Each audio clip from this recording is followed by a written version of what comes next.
healthcare costs in aging. And in my process, in my journey of being in the finance industry, I have seen a lot of people who struggle with everyday expenditure and always neglect healthcare, even as a form of insurance or in general. Okay, so today this topic talks about healthcare costs in aging, so in our later years.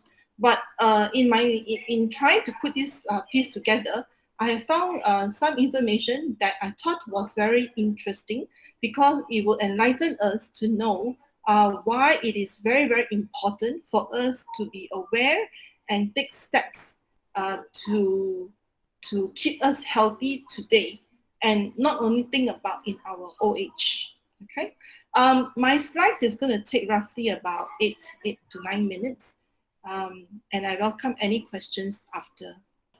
My first slide here it talks about the world in general. So in the last century, if you look at the graph on the left-hand side, you will see that the population of children that is younger than 5 is far, far more than the population age 65 and above. Right about now, in the year 2020, we are at a crossroad where the number of old people will be surpassing the number of young children in our population. So the world in general is undergoing this change in demographic profile. Now, in the last century, people talk about diseases that are more infectious and they are caused by unclean waters, the way that they live. But now, because of how technology and how we have been progressing, immunization has helped children to live better, longer, clean water, better nutrition, and all this has caused a lot of changes in demographic profile. And people nowadays also have lower fertility rate and longer life expectancy. So you see now there are more and more older generation that is coming in, that is forming part of the demographic profile. In this older age category, we have more things called the non-communicable diseases, which is things like heart attack, diabetes, and cancer, which are the major diseases. Okay, now all this is caused by our lifestyle, what we eat, as well as because we age. All these diseases will cause a lot of economic and societal costs. So when we talk about economic and societal costs, it is not only measured in dollar and cents, but it's also measured in our capacity as a person, a contributor to the economy, and also about lifestyle costs. Okay, and all of this because it comes in a package. Therefore, it also affects economic growth. This chart talks about from people who are aging. If you look at all the charts here, France, for example, which is on the most left, took them about 100 years. Okay, to have people who are age 65 and over rise from 7 to 14%. So it took them 100 years. But if you look at over the right side where Thailand is, so Thailand is very much nearer to Malaysia as a population. It took us about 25 years to rise from 7 to 14%. So it means that the number of people who are aging is doubling faster in our side of the world. Okay, so the question is, are we ready as a country, as an individual, or even as a community? Are we ready economically, socially, mentally, and even politically to age? Okay, so everybody grows old, but the question is, are we ready as an individual? This is another chart. So I remember when I first started doing research, we talk about the average lifespan of a person. So generally at that time, that was about maybe 10, 15 years ago, the average lifespan of a human was about 70 years old. So when we say average lifespan is 70, it means that there are a lot of people who are living beyond 70 in order to arrive at an average of 70. However, over the years, now our average lifespan has risen to 75, and there were some reports that I was reading. It is actually moving towards 81. Okay, so if you look at this chart, it talks about Japan being the current leading country of the highest life expectancy.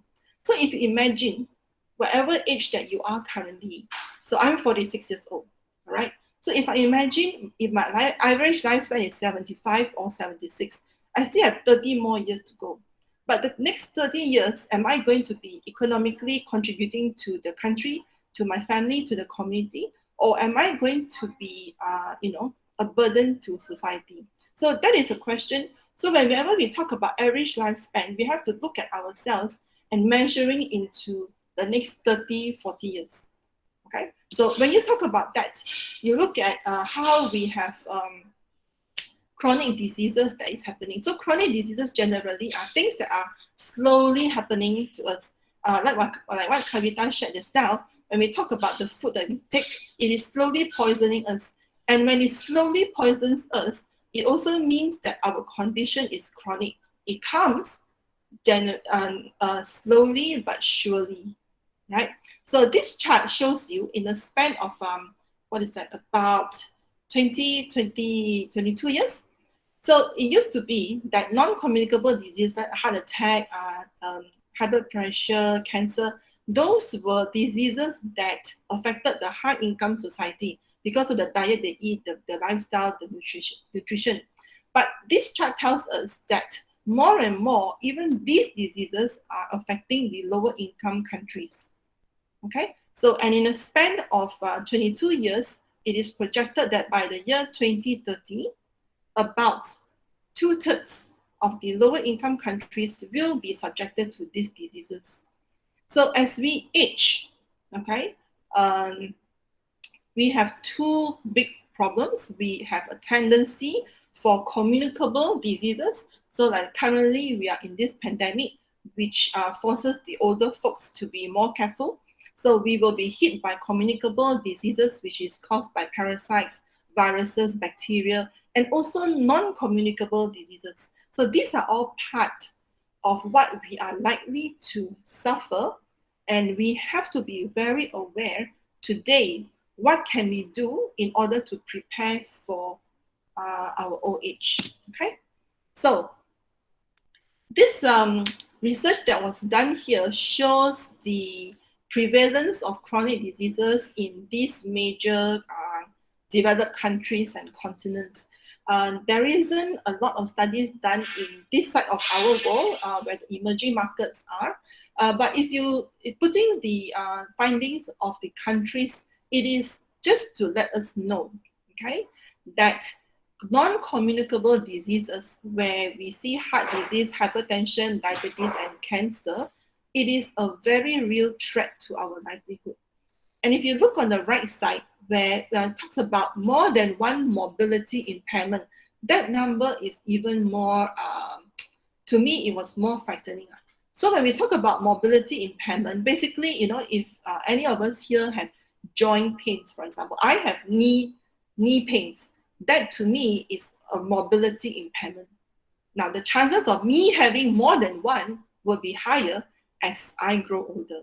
And I'm sure it applies to all of us, okay? So these are all financial costs, okay? Whichever disease or disability that we have, these are all financial costs, not only in dollars and cents, okay? Now, coming to us as females, there was a study done that talks about health status score. So they have measured a few health scores, and they asked the females and males to rank. Okay, so it tells us that the health score that is higher obviously is better, lower is worse. The interesting thing that we see from these two is the males generally, the health of a male deteriorates slower than a female. Okay, so although we all know age is catching up, we have wear and tear of our body, but the male seems to have it better than us as females. So we end up living longer but have poorer health status. Okay, now we always say why is that so? I think because we are very very selfless and we always take care of others, and that's what I think. But um, so because our nature of being selfless and taking care of others is so high, it causes us to have several things happening at the same time, trying to balance everything. Balls are juggling everywhere in the air, and one of the main things that can happen to us is to have hypertension, okay, or what we call here high blood pressure. Now, high blood pressure, there was a study done talking about women who are in the moderate or severe hypertension stage. However, again, it wasn't done in our side of the world, so it was done in these countries, and it just measured, okay, the percentage of women who will be exposed to this, right? So even if you look at India, although they are lowest of the lot, but 20% of women are likely to have it. That to me is quite a bit as well. Right? So because of our nature, we are more stressed, and these things will happen to us. And having hypertension can actually lead to several other illnesses that will cost us a lot of time, money, effort in our lives. Okay. If we look at how women are compared to the men financially, this study was done in Australia, but it was dated 2015. I do not think that the percentage has changed drastically. Basically, what it tells us is that at every stage of a woman's life, we are lesser paid than our male counterparts. Okay, so in the olden days, right, it used to be the men go out to work and bring back the money, and the women take care of the family and the household. However, how many of us still have this as a reality? How many of us actually can afford to stay at home and be at peace of mind knowing that the men will be sufficient to bring back the money that we need? And even if we are, so when in my line of work currently, I'm in public mutual, so I do investments, and I always talk to customers and we talk about investing. There is always a chance, okay, even though you have the perfect household where the men bring back the money, there is always a chance that there is something that will happen. Okay, so in the current pandemic issue, we will see that there are many people who have been retrenched, who have undertaken the VSS, who have been fired, who have just been given 24-hour notice, or there are even people who are asked to come back to work but is on a no pay leave system. Okay, so these are chances that can potentially happen to us as a woman, okay, if we depend only on the men to bring us back the money. Okay, I was talking to a friend yesterday, and she tells me that her husband has been laid off for the past 9 months and is unable to look for a job because the husband has too high a position and has been paid before too highly.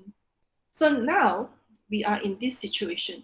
We have always been taken care by somebody who earns better, who are better. However, one day when this kind of unknown or a pandemic that has happened, and it causes a financial constraint to our lifestyle.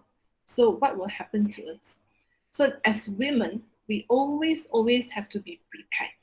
Okay, and there is no other ways to it except to be prepared, because health cost is not only in dollars and cents. Okay, so it is not about oh, I have cancer, it cost me about 200,000. It's not only about dollars and cents, because it is also about me Well, can I still function as a wife?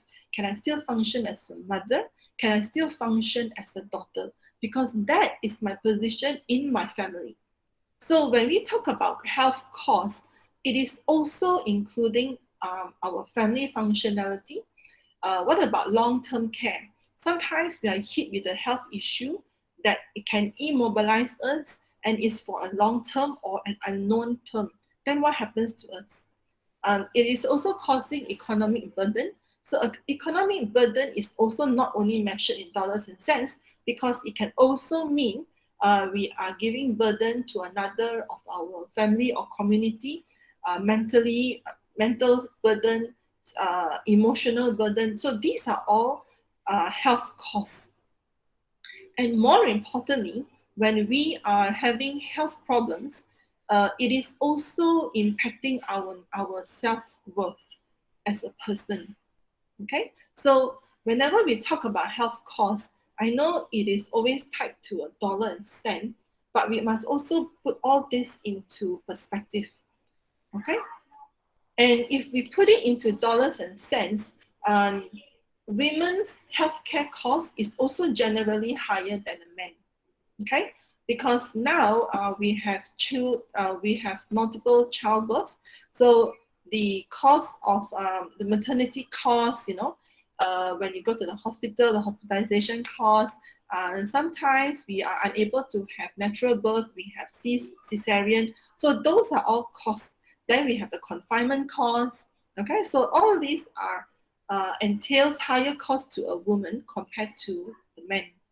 Contraceptives, okay, it is also a long-term thing for us.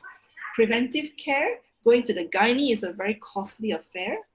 And not to mention, we also have longer lifespan. So in general, we live 5 years longer than our male counterparts. Okay, so we have longer lifespan. We have got all these constraints. So we have to make a decision today to know that healthcare, it is our responsibility, ours. It doesn't belong to anybody else. Finances is our responsibility. Okay, it is not I leave my finance or my investments to my husband, my father, my brother. No, to you as a woman, we have to be very responsible for both our healthcare and finances. All right. Generally, women put others before self. This two chart here shows us the number of people, of women who reported delaying their medical care because of cost issue. All right, that is about half, and about 1/3 of them are reported in giving up basic necessities to pay for a healthcare expense that has happened as a result of not taking care of themselves in the beginning. Okay, so even at a time where we do need healthcare or medical care, we still decide to, delay it or find alternatives because cost is a problem. So let us not be part of this. This was very interesting. You know how you always say women are selfless, women work more than men. So this one was statistics given for all the major parts of the world, and it shows that women generally do work more than men, whether it is for paid or unpaid work, because we have all these roles to fulfill. Okay, and all these roles to fulfill are also for different people in our lives, and none of them has a time limit. So you cannot get to be a daughter from 5 o'clock to 10 o'clock, and then you be a mother from 10 to the next morning. It doesn't happen that way, right? But our dear man only has one. It's about me. All right. So because of that, if you ask about cost, it is actually unclear. I have been doing a bit of research on this. Actually, there is not a clear number on how much healthcare can cost for us, okay? Whether it be now or later, because healthcare is very, very dependent on how we take care of ourselves today, all right? And these are some of the uh, factors that can also affect how much our health cost is.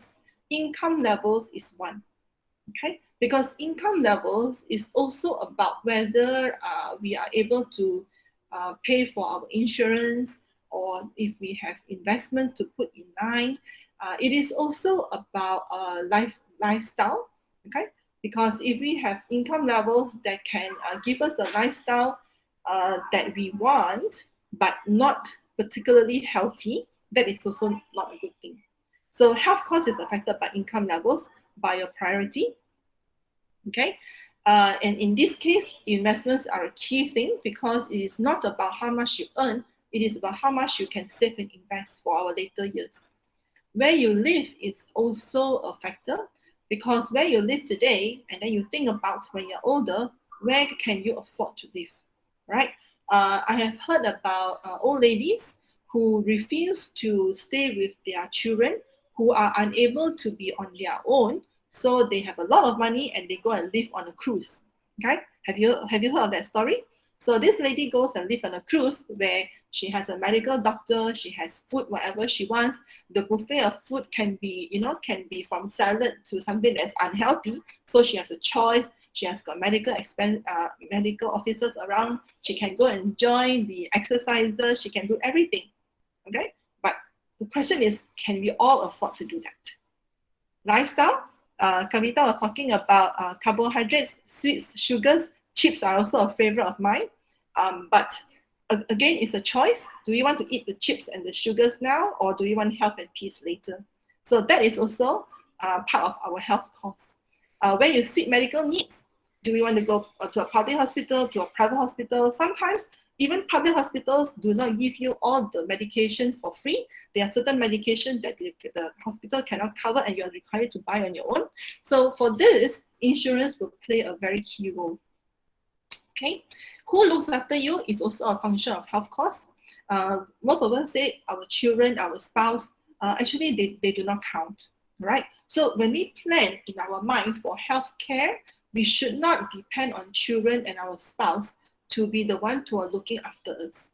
I'm not sure if you all know, people in our generation now, those who are between the age of 40 to 55, we are called the sandwich generation, because we have our older folks to take care of and we have our children to take care of. So we are always squeezed in between financially, time, and mentally. So do we really want to put this burden on our children? So we have to be understanding of that too. Family size. So last time, in our ancestors' years, they could have 10 children, they had 12 children. And if I have 12 children, I can actually rotate myself one month, one child, and it will be okay, right? Somebody will take care of me, and then I will be properly fed and clothed. However, now, because the fertility rate has dropped, so a lot of families now maybe have 1, 2. Okay, I am very abnormal. I've got 3 children. So if you have a smaller family size, the burden per child will be higher. Okay, so we have to also consider that. And not only the family size has shrunken, even the family house has shrunken. So in those days, we could have one roof and we serve 3 generations, but now we don't. So if you don't have so many people staying with you to take care of you, how are we going to cope in our old life? So all these things come about when we sit down today and we consider what is the health care cost, what is the health implication that we will have when we are older. So therefore, this is my last slide. Prevention to me is still key to long-term care. When we talk about prevention, there are some areas here. We can talk about physically. So just now we heard that exercise is one thing that all of us know we should do, but we always find a reason not to do. So prevention physically would be things that you must do to remain healthy. So eat healthy, exercise, smiling more. Mentally, what must you seek to give you peace? Okay, so our mental health is also very important, because mentally, if you are not good, it will come out physically to be no good as well, right? Emotionally, what must you do to be happy? So it's about feelings, right? And some of us hold grudges from 2 decades ago, so those things are not very healthy because it will cause us mental stress and ultimately physically it will also not be good. Spiritually, to me, is also important because who you turn to when you are in need. All right, so all these things come about as part of the packaging of prevention. And we all know healthcare costs rise roughly about 10% every year. The question is, do your income or pocket money or allowances rise 10% every year? And if it does it keep up with other livelihood expenses? So in this case, whenever I talk to my investors or customers about uh, inflation and healthcare costs and even our general, char kway teow costs, okay, financial planning is very important. No matter how much you earn today, the question is how much can you save, okay? And you are not going to earn the same every day or every year for the next decade. We will all progress.